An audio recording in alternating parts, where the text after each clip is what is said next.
Hello दोस्तों, कैसे हो आप? मुझे आशा है कि अच्छे ही होंगे। आपका स्वागत है रियलिटी स्टोरी ऑफिशियल में। ये कहानी है दो भाई बहन की जो रक्षाबंधन में आपस में राखी बनवा रहे हैं। कहानी का नाम है राखी के धागे, थ्रेड्स ऑफ राखी। राखी की त्योहार आ गया था। गांव की हर घर में उत्सव की तैयारी जोरों पर थी। सोनू और मोनू दो भाई बहन भी इस त्योहार का बेसब्री से इंतजार कर रहे थे, लेकिन इस बार का राखी अलग था। सोनू की उम्र अब 18 साल हो चुकी थी और उसने अपने जीवन की कई महत्वपूर्ण निर्णय लिए थे। मोनू अभी 15 साल का था और अपनी बहन को बहुत मानता था। गांव में एक पुराना मंदिर था जिसे शिव शक्ति मंदिर कहा जाता है। इस मंदिर के बारे में कहा जाता था कि यह भगवान शिव और माता पार्वती की विशेष कृपा है। मंदिर से जुड़ी एक कथा भी प्रचलित थी कि यहाँ राखी के दिन अगर कोई भाई बहन मिलकर भगवान शिव की आराधना करे तो उनकी रक्षा हमेशा होती है और उनका बंधन हमेशा मजबूत रहता है। सोनू और मोनू ने भी सोचा कि इस बार वे मंदिर जाकर पूजा करेंगे। राखी के दिन सुबह सुबह दोनों ने मंदिर जाने की योजना बनाई,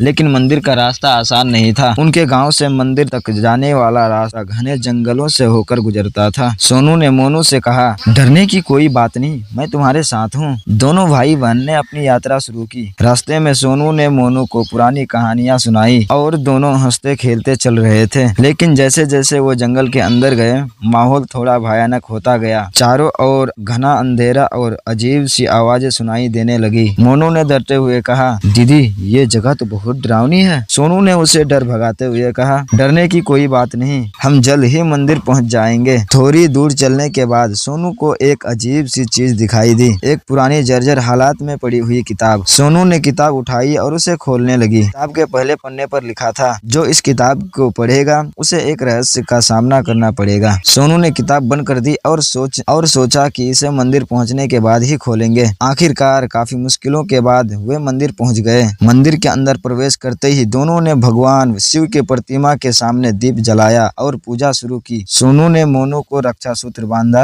और मोनू ने भी सोनू को तिलक लगाया। पूजा समाप्त होने के बाद सोनू ने वह किताब फिर से खोली। इस बार उसने किताब के अगले पन्ने पर लिखा देखा, तुम्हारी रक्षा का रहस्य इसी मंदिर में छुपा है। दोनों भाई बहन ने मंदिर को ध्यान से देखना शुरू किया। संदूक को खोलने पर उसमें एक पुरानी चाबी मिली। चाबी के साथ एक और पर्ची थी जिस पर लिखा था, यह चाबी तुम्हें सही रास्ता दिखाएगी। सोनू और मोनू ने चाबी को लेकर मंदिर के आसपास खोजबीन शुरू की। उन्हें मंदिर के पीछे एक गुप्त दरवाजा मिला। चाबी से दरवाजा खोला तो अंदर एक छोटा कमरा था। कमरे के अंदर भगवान शिव की एक और प्रतिमा थी जिसके हाथ में एक चमकदार रक्षा सूत्र बंधा हुआ था। सोनू ने वह रक्षा सूत्र उठा लिया और उसे मोनू के हाथ में बांध दिया। तभी उन्हें महसूस हुआ कि वे दोनों एक आदर्श शक्ति से घिरे हुए हैं। भगवान शिव की प्रतिमा मुस्कुराई और एक दिव्य आवाज आई, तुम्हारा बंधन अब अटूट है। इस रक्षा सूत्र में मेरी शक्ति है जो तुम्हें हर संकट से बचाएगी। दोनों भाई बहन ने भगवान शिव को प्रणाम किया और खुशी खुशी मंदिर से बाहर निकले। गांव में पहुंचकर उन्होंने अपनी कहानी सबको सुनाई। पूरे गांव में यह कहानी फैल गई और अब हर राखी के दिन भाई बहन शिव शक्ति मंदिर में जाकर पूजा करते हैं और भगवान की कृपा से अपने बंधन को और मजबूत करते हैं। तो कैसी लगी हमारी कहानी? अगर थोड़ी सी भी अच्छी लगा तो चैनल को सब्सक्राइब और वीडियो को लाइक जरूर करें। धन्यवाद।